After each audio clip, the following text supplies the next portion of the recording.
G'day Bomber fans, a bit of bad news ahead of our round 1 clash with Hawthorn. More injury worries, obviously you know who because of the title. There's also some good news with some notable players set to return after strong VFL Practice Match showing. So I'll talk about that too, maybe compare our injury list with our opponent's Hawthorn, talk about what it means for the game. Let's just get into it. So Darcy Parish, I just want to say before I start here, none of this is official yet. There is no set timeline, no actual proper injury confirmation from the club yet, but Tom Morris, who is, I would say, one of the more respected journalists going around, he has said that Parish will miss round 1 and describes the injury as a very small hamstring strain that was noticed in training after the Geelong hit out. I am pretty late with this news. I just wanted to see if the club would confirm it before today, and they haven't, so I'm here talking about it. Now, he's highlighted the fact that the club or clubs are set to be very cautious with soft tissue injuries this year as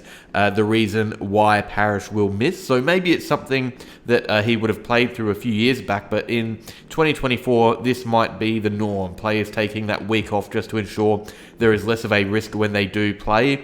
And if that's true, I think it's for the best. I would hate Parish to be risked against the Hawks and then miss out on a really tough string of games against Sydney and Port and Collingwood on Anzac Day in the coming weeks after if he was to flare up that hamstring. I'm not disrespecting the Hawks or anything, but of the teams we are playing in the first 5 or so rounds, I think it is pretty clear that Hawthorn are the ones we will go in as real favourites for. After that, it's a real 50-50 or we're straight up the underdog. I'm going to talk about the Hawthorn game a bit later and what the Parish injury really means for it, but before I do, I want to talk about how good Parish has been this pre-season and how disappointing this little injury is. Some were saying he was a Brownlow smoky after that Geelong game, and you can see why. He was in really good touch the last month or so at training. And remember how good he was in round 1 last year. I think he may have walked away with 3 Brownlow votes, if I'm not mistaken. So it's just a shame that this little setback has come around. Even if it is small, a 1-week injury, it's still not good to miss round 1.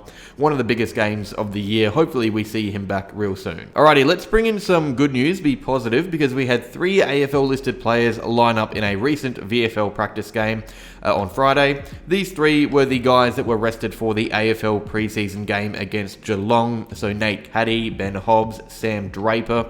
This was just to get some real match time into them before the season. Everyone else on the list was rested because they had already had that match sim intensity in some way or they were injured. So good news from most. We start with Caddy, who played the least of the 3. He only played limited minutes, easing into it. Didn't manage any goals like the others did, but apparently had some nice contested marks. He flew into packs well, which is what you want. Now, he won't be ready to play round 1. I think we'll see some VFL minutes before AFL. But the other 2 we may see very soon. Ben Hobbs was apparently really good, which you would expect from an AFL lister in the Rezzies. He played the whole game, kicked a couple of goals, apparently worked really well under Draper. But Draper specifically, this is the guy we all want to know about, I guess, heading into the season, because he's had this groin issue for a while. He played the whole game, he kicked 2 goals up forward, and I think that's really important to me because I think a lot of his ruck time this year will be spent up forward while Goldstein is in the stoppages. So seeing him contribute there is really promising, even if it is just a reserves hit out. So he should see at least one of those 3 play, maybe even 2. Hobbs and Draper are right in the mix for round 1, which is great. Caddy will not play. You can't really give a debutant a shot in round 1 if the only game time he's had is half a VFL practice match. He needs some more competitive minutes in him before we see him play at the senior level. All right, now let's talk round 1 again. I'm going to quickly compare the 2 injury lists, Essendon and Hawthorn, the players that could be missing those games. Little asterisks on screen for the guys who are tests or likely to feature, but still I thought I'd have them there in case they are rested. I don't know. Now theirs is clearly longer than ours, but as I've been telling myself for many years now, size does not matter. I know their fan base will disagree, but I think the guys we are missing in our setup are more important to current success. But I do think Hawthorn's injury list is more brutal for where they are as a club. They want to be getting games into more of these young guys that are big for the future. And because of the way their demographic is, those big names that are missing mean a lot more.